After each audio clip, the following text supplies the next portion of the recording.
আশা করি তোমরা সবাই ভালো আছো। এর আগের দিন আমি কবিতা এবং গল্প দুটো ক্লাস নিয়েছি। আজ একটু অন্যরকম যাই, কারণ বৈচিত্র্য ভালো লাগে। ইংরেজিতে বলা হয় variety is the spice of life. বৈচিত্র্য না থাকলে আনন্দ পাওয়া যায় না, নাহলে একঘেয়েমি লাগবে। তো সেই জন্য আমি গল্প কবিতা ছেড়ে আমি আজকে ব্যাকরণ পড়াবো। আজকের বিষয় বাংলা ব্যাকরণ। আর আজকে যে ক্লাসটা আমি করাবো সেটা হলো বাংলা শব্দ ভান্ডার। কারণ শব্দ ভান্ডার আমাদের ভাষার প্রধান সম্পদ। এই শব্দ ভান্ডার বা শব্দের যে সমষ্টি, আমাদের বাংলা ভাষার মধ্যে অসংখ্য ভাষার শব্দ মিশে আছে। শব্দ কাকে বলে আমরা জানি। শব্দ কি? বর্ণ বা বর্ণ সমষ্টি যখন একটি অর্থ প্রকাশ করে তখন তাকে শব্দ বলে। আর এই শব্দের পর শব্দের মালা গেঁথেই তৈরি হয় বাক্য, এবং বাক্যের অসংখ্য বাক্য মিলিয়ে আমাদের ভাষা, আমাদের ভাব প্রকাশ করি। আমরা কাব্য কবিতা লিখি, গল্প লিখি, উপন্যাস লিখি, সবই তো বাক্য দিয়ে। তো যাই হোক, মূল ভিত্তিটা হচ্ছে শব্দ। তো যে কোনো ভাষার কাছেই এটা শব্দের একটা গুরুত্ব রয়েছে, শব্দের একটা আলাদা তাৎপর্য আছে। শব্দ হচ্ছে প্রধান মেরুদণ্ড। আর যে ভাষার শব্দ ভান্ডার যত বেশি সমৃদ্ধ, সেই ভাষা তত বেশি ঐশ্বর্যশালী। আমরা জানি এটা, তাই তো? তো শব্দ সমষ্টি কেবল কোনো একটি ভাষার উপাদান মাত্র নয়। শব্দ সমষ্টির ভিতর দিয়ে আমরা কি করি? একটি জাতির নানাবিধ বৈশিষ্ট্যের পরিচয় পাই। তো বাংলা শব্দ ভান্ডারের দিকে যদি তাকাই, তো নানা ধরনের শব্দ এখানে রয়েছে। শুধু বৈচিত্র্যের দিক থেকে নয়, পরিমাণের দিক থেকেও প্রচুর।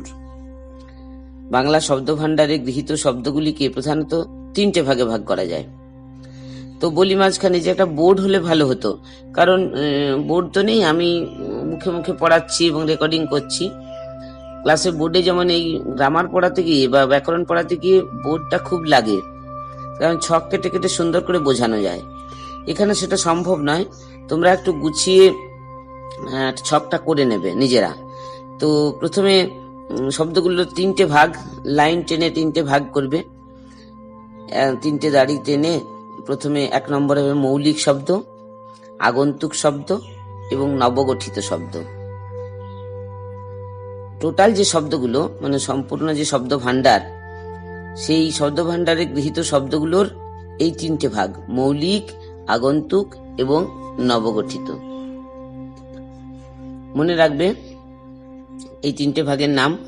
তো প্রথমে আমি যাব মৌলিক শব্দে। মৌলিক শব্দ কি? মৌলিক কথার অর্থটাই হচ্ছে যা অবিকৃত, যাকে আর ভাঙা যায় না। তোমরা পদার্থ বিজ্ঞানে পড়েছো, যে ধাতুকে আর বিশ্লেষণ করা যায় না তাকে মৌলিক ধাতু বলে। সেরকম যে শব্দটা অবিকৃতভাবে, অপরিবর্তিত আকারে বাংলায় এসেছে, সেটাই হলো মৌলিক শব্দ।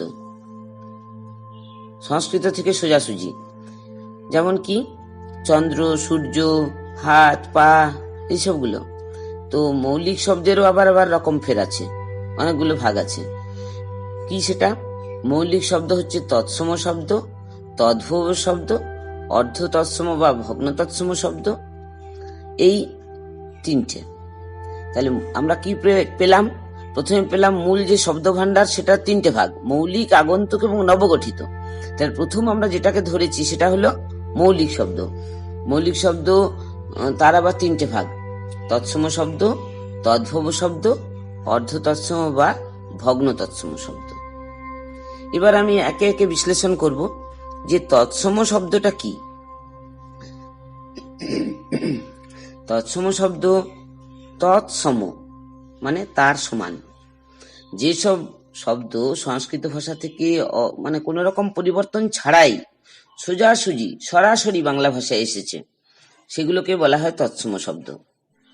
সংস্কৃততে যে ভাষাগুলো ব্যবহার হতো, যে শব্দগুলো ব্যবহার হতো, সেগুলোকে কোন রকম পরিবর্তন ছাড়াই বাংলা ভাষায় ব্যবহার করা হয়। যেমন সূর্য, চন্দ্র, লতা, গিরি, পুষ্প, বৃক্ষ, গৃহ, অন্ন, এসবগুলো এরকম অসংখ্য আছে। তাহলে আমরা কি পেলাম, যে মৌলিক শব্দের যে তিনটে ভাগ, তার মধ্যে প্রথম হয়েছে তৎসম শব্দ। তৎসম শব্দ কাকে বললাম শুনলে? সূর্য, চন্দ্র, লতা, গিরি, যেগুলো অপরিবর্তিত ভাবে বাংলা ভাষায় ব্যবহৃত হয়। দ্বিতীয় হচ্ছে তদ্ভব শব্দ। তদ্ভব শব্দ কি? তদ্ভব মানে ভব মানে জাত, তার থেকে জাত মানে তার থেকে উৎপন্ন বা উদ্ভূত। তারটা কি? তার হচ্ছে সংস্কৃত, সংস্কৃত থেকে জাত বা উদ্ভূত। তাহলে যেসব সংস্কৃত শব্দ নির্দিষ্ট নিয়মে ধারাবাহিক একটা ধ্বনি পরিবর্তনের মধ্য দিয়ে প্রাকৃত ভাষার স্তর অতিক্রম করে বাংলা ভাষায় গৃহীত হয়েছে, সেই সব শব্দকে বলছে তদ্ভব শব্দ। তো তাহলে তদ্ভব শব্দ আর তৎসম শব্দের মধ্যে পার্থক্য আছে। তৎসমটা সরাসরি যেমন ছিল তেমনটাই ব্যবহার হয়, আর তদ্ভব শব্দ সংস্কৃত থেকেই উৎপত্তি, কিন্তু একটা পরিবর্তনের মধ্য দিয়ে, নানান ধ্বনি পরিবর্তনের মধ্য দিয়ে এটা বাংলা ভাষায় গৃহীত হয়েছে। যেমন সংস্কৃত শব্দ হস্ত, হস্ত থেকে প্রাকৃতে হয়েছে হত্থ, তারপর বাংলাতে হয়েছে হাত। তাহলে হস্ত মানে হাত আমরা জানি, কিন্তু কিভাবে এলো? একবার প্রাকৃতে এলো, সেটা হত্থ হয়ে গেল। সবই উচ্চারণের মানে একটা ফল আর কি, উচ্চারণ জনিত একটা ফল। তো তাতে তারপর বাংলায় হাত হয়েছে। তো সংস্কৃত থেকে যে প্রাকৃতের মধ্য দিয়ে বাংলায় পৌঁছানোর যে ক্রমটিকে দেখানো হলো, তো সেটাকে আমরা যেমন দেখাই কি, এটা আমি বোর্ডে হলে দেখিয়ে দিতে পারতাম। একটা গ্রেটার দেন চিহ্ন দিয়ে লিখতে হবে হস্ত, তারপরে হচ্ছে হস্ত থেকে গ্রেটার দেন দিয়ে হত্থ, তারপরে আর একটা গ্রেটার দেন চিহ্ন হাত। তাহলে বাংলা ভাষার নিজস্ব নিয়ম, যে নিজস্ব সম্পদ এই তদ্ভব শব্দ, এটাকে আমাদের জানতে হবে। অসংখ্য তদ্ভব শব্দ বাংলা ভাষায় ব্যবহার হয়েছে। যেমন ধরো কাজ, কাঠ, আশি, কনুই, ওঝা, গা, ষোলো, মাটি, আজ, সাঁঝ, এরকম অনেক। তাহলে এইগুলো কিভাবে এসছে? যেমন ধরো কাজ, কাজ এসছে, মূল তৎসম শব্দ হচ্ছে বা সংস্কৃত শব্দ হচ্ছে কার্য, সেখান থেকে এলো কজ্জ, কজ্জ থেকে হলো কাজ। যেমন আরেকটা উদাহরণ বলি, যেমন কানাই, কানাইয়ের মূল উৎপত্তি স্থল কৃষ্ণ, কৃষ্ণ থেকে এলো কর্ণ, কর্ণ থেকে কানু, কানু থেকে কানাই। হ্যাঁ, তো এইভাবে সন্ধ্যা থেকে সন্ধ্যা, সন্ধ্যা থেকে সাঁঝ। একটা প্রাকৃতের মধ্য দিয়ে, একটা পরিবর্তনের মধ্য দিয়ে অন্য একটা রূপে আমরা বাংলা ভাষায় তাকে পাচ্ছি, এই শব্দগুলোকে পাচ্ছি। ঠিক আছে, তো এই হয়ে গেল দুটি, মানে একটি হলো তৎসম শব্দ, তারপরে এলাম তদ্ভব শব্দে। এবারে 3 নম্বর হচ্ছে অর্ধ তৎসম শব্দ। অর্ধ তৎসম, দেখো নামটার মধ্যে, সংজ্ঞাটার মধ্যেই কিন্তু উত্তরটা রয়ে গেছে, বোঝার ব্যাপারটা রয়েছে। অর্ধ মানে আধা, অর্ধেক, আর তৎসম মানে সংস্কৃত শব্দগুলো, তৎসম শব্দ যেগুলো অবিকল বাংলা ভাষায় ব্যবহার হয়। হ্যাঁ, তাহলে যেসব শব্দ সংস্কৃত থেকে সরাসরি বাংলায় এলেও উচ্চারণের প্রভাবে অল্প বিস্তর বিকৃত বা রূপান্তরিত হয়, সেগুলোকেই বলা হয় অর্ধ তৎসম শব্দ। তাহলে কি বললাম? যেসব শব্দ সংস্কৃত থেকে সরাসরি বাংলায় এসেছে, কিন্তু বাঙালির উচ্চারণের মানে একটা দোষে বা প্রভাবে সেটা কি হচ্ছে, অল্প বিস্তর বিকৃত হয়ে গেছে। এরকম এই বিকৃত বা রূপান্তরিত যে শব্দগুলো, সেই শব্দগুলোই হচ্ছে অর্ধ তৎসম শব্দ। ঠিক আছে, তো এখানে কিরকম দেখো, যেমন কৃষ্ণ হয়ে গেছে কেষ্ট, শ্রদ্ধা হয়ে গেছে ছেদ্দা, কবিরাজ হয়ে গেছে কবরেজ, রৌদ্র হয়ে গেছে রোদ্দুর, জ্যোৎস্না জোছনা। ঠিক আছে, কুৎসিতটা হয়েছে কুৎসিত, রাত্রি হয়েছে রাত্রির, কীর্তনটাকে বলে কীর্তন, নিমন্ত্রণটা নেমন্তন্ন। এরকম অসংখ্য অর্ধতৎসম শব্দ বাংলা ভাষার ভান্ডারে, বাংলা শব্দের ভান্ডারে রয়েছে। তাহলে আমরা মৌলিক শব্দ পেলাম। তিনটে মূল শব্দ ভাণ্ডারের তিনটে ধারা আমরা দেখেছি, মৌলিক, আগন্তুক এবং নবগঠিত। আমি এতক্ষণ যেটা আলোচনা করলাম সেগুলো হচ্ছে মৌলিক শব্দ। ঠিক আছে, মৌলিক শব্দের যে তিনটে ভাগ, তৎসম, তদ্ভব এবং অর্ধ তৎসম বা ভগ্ন তৎসম, এই তিনটে আমি এতক্ষণ আলোচনা করলাম। তোমরা কিন্তু খাতায় কি করবে, একটু ছক করে করে নেবে, সংজ্ঞা লিখবে এবং কিভাবে এসেছে তার একটা ছক করবে। ঠিক আছে, বোর্ডে আমি ছকটা করতে পারতাম, কিন্তু কিভাবে দেখাবো বুঝতে পারছি না। যাই হোক, পড়লেই বুঝতে পারবে। ভালো করে শোনো, লেসনটা শোনো, ক্লাসটা। তাহলে এরপরে আসছে কিসে, আগন্তুক শব্দ। আগন্তুক শব্দ, আগন্তুক, দেখো নামটা দেখো, আগন্তুক মানে যে এসেছে। এসেছে কোথা থেকে এসছে? সংস্কৃত ছাড়াও দেশ বিদেশের নানান ভাষা থেকে কিছু শব্দ বাংলায় প্রবেশ করেছে। আমাদের বাংলা ভাষায় রবীন্দ্রনাথ লিখেছিলেন যে শকুন্তল পাঠান মোঘল এক দেহে হলো লীন। তাহলে বিভিন্ন সময়ে বিভিন্ন জাতি ভারতবর্ষে এসে বসবাস করেছে, শক, হুন, পাঠান, মোগল, ইংরেজ, এবং তারা কিছু কিছু মানে তাদের প্রভাবটা রেখে গেছে। কিসের মধ্য দিয়ে? শব্দের মধ্য দিয়ে, ভাষার মধ্যে। অনেক মানে আমরা ইংরেজি শব্দ ব্যবহার করি, আমরা আরবি, ফার্সি, হ্যাঁ, এগুলো শব্দগুলো আমরা ব্যবহার করি। এগুলো কিন্তু বাংলা ভাষার বাংলা হিসেবেই ব্যবহার হয়ে আসছে, বাংলা শব্দ হিসাবে। যেমন ধরো কাপ বলি, কাপ, টেবিল, তারপরে পেন, এখন পেনও হয়ে গেছে। তো এরকম অনেক শব্দ রয়েছে। তো এই যে দেশ বিদেশের অন্যান্য ভাষা থেকে কিছু কিছু শব্দ যেগুলো বাংলা ভাষায় প্রবেশ করেছে, একত্র বসবাসের ফলে বা যোগাযোগের ফলে, যাওয়া আসার ফলে, বিভিন্ন দেশের সঙ্গে আমাদের যে একটা মানে যোগাযোগ, তার মাধ্যমে অনেক ভাষায় আমাদের অন্যান্য শব্দও মানে কি বলবো যুক্ত হয়ে যায়। তাহলে এই যে এক কথায় এদের কি বলবো, যে সংস্কৃত ছাড়াও দেশ বিদেশের অন্যান্য ভাষা থেকে যে সমস্ত শব্দ বাংলায় প্রবেশ করে জায়গা করে নিয়েছে বাংলা শব্দ ভাণ্ডারে, এক কথায় তাদেরকে আমরা বলবো আগন্তুক শব্দ। যেমন উদাহরণ হিসেবে বলতে পারি যে আইন, আদালত, অফিস, মুড়ি, এরকম অনেক রয়েছে। তো এই হচ্ছে আগন্তুক শব্দ। তো আগন্তুক শব্দেরও আবার ভাগ আছে, তিনটে ভাগ আগন্তুক শব্দের। আগন্তুক শব্দের তিনটে ভাগ কি কি? একটা হচ্ছে দেশি শব্দ, দুই বিদেশি শব্দ, আর প্রাদেশিক শব্দ। মনে রাখবে কি বললাম, আগন্তুক শব্দের তিনটে ভাগ, দেশি, বিদেশি ও প্রাদেশিক। তাহলে আগন্তুক শব্দ আমরা বুঝেছি যে দেশ বিদেশের নানান ভাষা থেকে যে সমস্ত শব্দ বাংলা ভাষায় প্রবেশ করেছে, তাহলে সেগুলো হলো আগন্তুক শব্দ।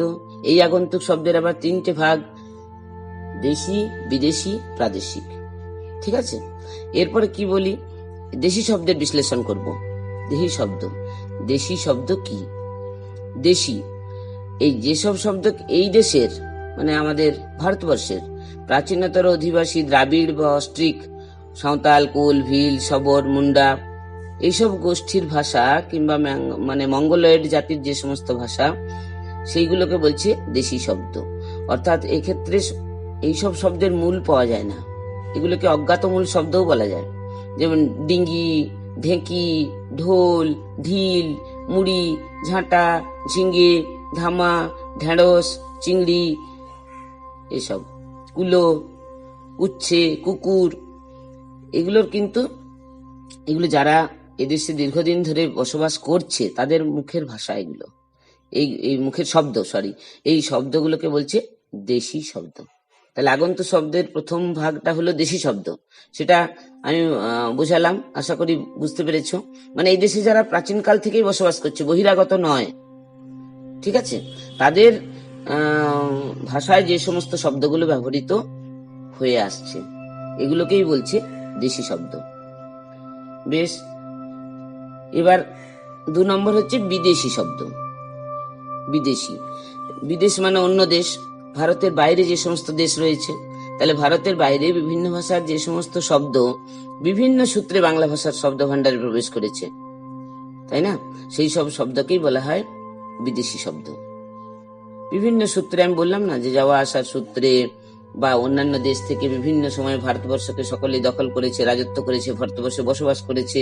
তার ফলে তাদের শব্দ ভান্ডারের থেকে কিছু কিছু শব্দ ভারতবর্ষে রেখে গেছে, আমাদের বাংলা ভাষায় রেখে গেছে, বাংলা ভাষায় মিশিয়ে দিয়ে গেছে। তাহলে এইগুলোই হচ্ছে বিদেশি শব্দ। এই বিদেশি কোনগুলো, যেমন আরবি হতে পারে, ফার্সি হতে পারে,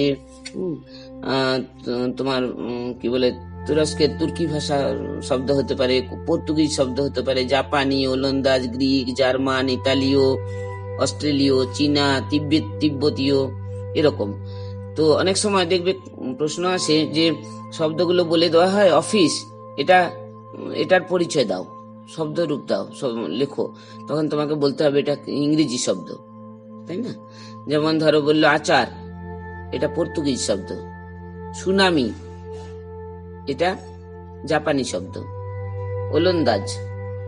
ওলন্দাজের যেমন হরতন, রুইতন, ইস্কাপন, তুরুস, তাসের যে নামগুলো, এগুলো সবই ওলন্দাজ।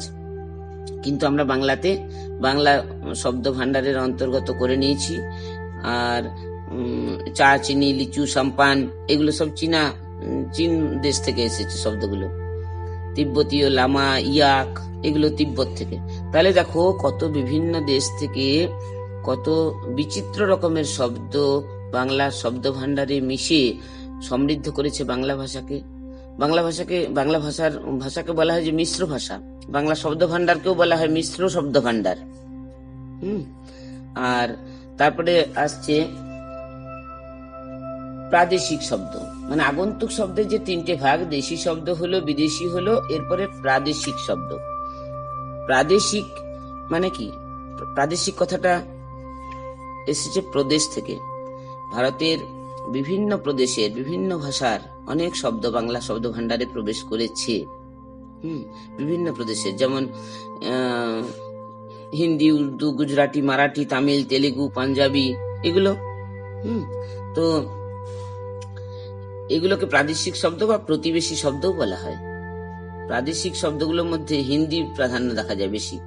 আর উৎস অনুসারে এই জাতীয় শব্দের কিছু উদাহরণ, যেমন আলাল, ওয়ালা, ইস্তক, চড়াই, লোটা, তাঁবু, চামেলি, বর্ষাতি, গুন্ডা, জঞ্জাল, এইসব।